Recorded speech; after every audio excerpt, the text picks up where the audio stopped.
morning, ma'am. Morning, ma'am. My name is Nkiru Ezieke. I'll be taking us through the topic influencing productivity. Before I start, I would like to find out who, in your own understanding, knows what productivity means. You can share. What does productivity mean? Effective use of resources to gain profit. Okay, that's fair enough. The effective use of resources to make what?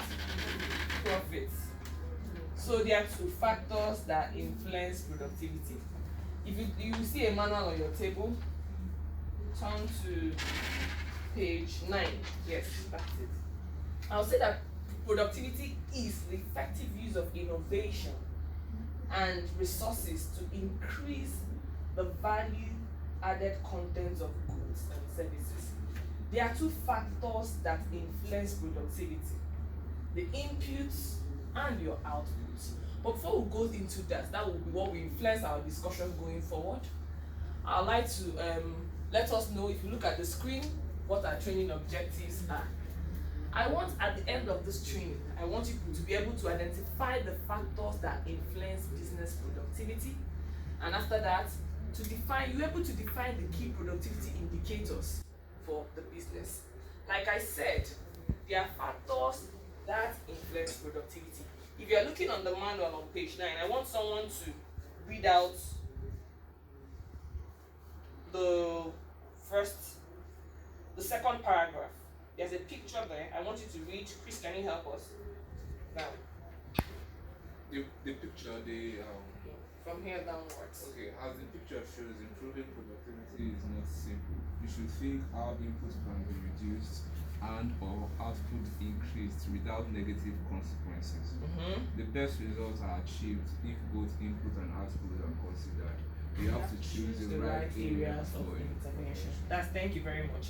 Like Chris read out, for productivity to be improved, you should think about how your input will be reduced and output increase without affecting the quality of your product. There are two factors that influence productivity, like rightly read, the input and the output.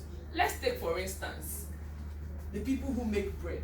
If you look on the screen, the people who make bread, what in your own understanding are the factors that are called the inputs for productivity in bread making? Can someone share? The inputs. If you're making bread now and I want to deliver it, I want to sell bread, my output will be the quantity of bread I sell, because every business is in business to make profits. You can't be making bread and not make profits. You're not doing charity, you're not running a charity organization. Secondly, also, even while making bread, if you notice Grand Square, if you go to Grand Square at the mall here, they sell their bread 500 naira, and you always go there's always a long queue. Now, they are making so much money in where I see it, but I noticed that over time, the quality of their bread has not reduced. It's still the same thing, but every day I go there, there's still crowd. There must be something they are doing right. So what in your own understanding are those factors that consist the inputs of making bread? The factors are the flour. Please, can you be a bit audible?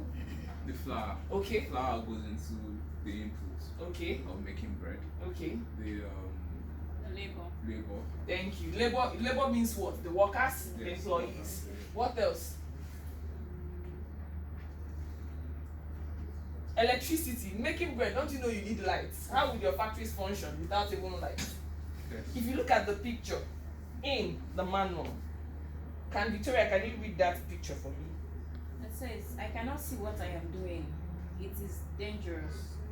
I am saving on electricity, so productivity must go up. Do you think that productivity has been improved in that regard? No. Why? Because you cannot work in darkness. Thank you. That's why he says that you should think how inputs can be reduced or outputs increased without negative consequences. Because if you're making bread if you off all the light and they're in fact you're making bread, they won't see. And obviously the quality of your product will do what? Will go down. So like I earlier said, the productivity factors are issues that positively or negatively affect our business. And in the bread aspect, we talked about the flours, employees, electricity, even the building, they are inputs because you can't make bread in an open space. You have to have your building. So if you look at number one bullet point there in the manual, it says productivity factors are issues that affect positively or negatively affect our business. The inputs, which includes materials, wages, electricity, required to produce a certain amount of output, the quantity of goods and services produced and sold. The volume of output, that's the quantity of goods. Let's say in a week, our target is to make 200 loaves of bread, and we must sell 200 loaves of bread with the same amount of flour. And what we need to make those bread are what? 4 bags of flour. You notice that in the first week, your workers have made bread and they made 199 numbers of bread with 4 bags of flour. What happened? They increased your inputs and your output was slightly decreased. Yeah. So what you must do is that to make sure, okay, what is my target? We intend to make 200 loaves of bread and I must use 4 bags of flour to make 200 loaves of bread, and those breads must be sold. That's what your output is. The volume of output, the quantity of goods that needs to be produced and sold at a certain price in order to achieve specific sales targets. So internal productivity, are issues that can be influenced by the business owner. This internal productivity are issues that can be influenced by the business owner. This may include problems with the goods, productivity quality, price, equipment, number of workers. These are inputs, productivity factors, internal productivity that can be affected, that can be influenced by the business owner. But there are external factors, productivity factors that cannot be influenced by the business owner. Who can help me share what external factors that cannot be influenced by the business owner, that are beyond his control? The people that actually patronize the business. To an extent, but he has control over that because he puts in so much work. People would come. If your quality is good, people would come to you. Whether you're in Kaduna or Castina, for the fact your product is good, people would come. So, who else can share? The weather, perfect. The owner of the business cannot even control whether it rains, even if you cause a rainmaker today or tomorrow. Right? Government taxes, government regulations. It is not within the business owner's right. He cannot go to the government or governor's office and knock and say, please, I'm doing bread 200 naira. I don't want you to increase or decrease. Okay. So let's quickly move over to productivity indicators. You understand that productivity indicators should relate to the business output or input. If you go to number 2 of the manual, if you go to the manual, the examples, can someone help us? Nadine, help us on the manual from here. The productivity indicator should relate to the business output or input. Okay. The following examples are of common types of businesses and their possible Productivity indicators. to be increased or improved: the value of the monthly sales, the number of goods sold per customer, the number of new customers, the number of customers to employ, the time it takes for the delivery of supplies. Okay, Victoria, can you be the next one?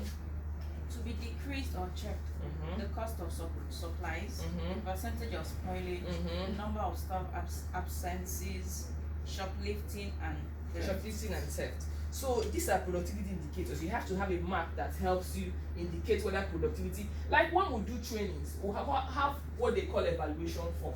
That will be what will guide us in our reports. You will see that if people are satisfied with what they have done, they would fill that evaluation form to say, okay, you did well, you did not do well, the training impacted in me in this area and not in this area. So the monthly of sales, you should have a database that shows you how much did we sell to this month, the number of goods and services sold per customer, the number of new customers, how many new customers did we even gain this month, the number of customers per employee. As Victoria is selling bread in this unit, she's in the sales unit, how many bread did Victoria sell, how many did Chris sell, how many did you sell? These are your productivity indicators. Then also the ones you need to check if they've decreased: the cost of supply. Did people stop calling us for supply? Right? How many breads spoiled? Okay, we made 200 breads.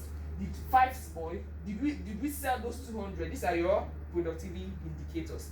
I'd like to wrap up by saying that while starting our business, we should be able to check what factors that influence our productivity.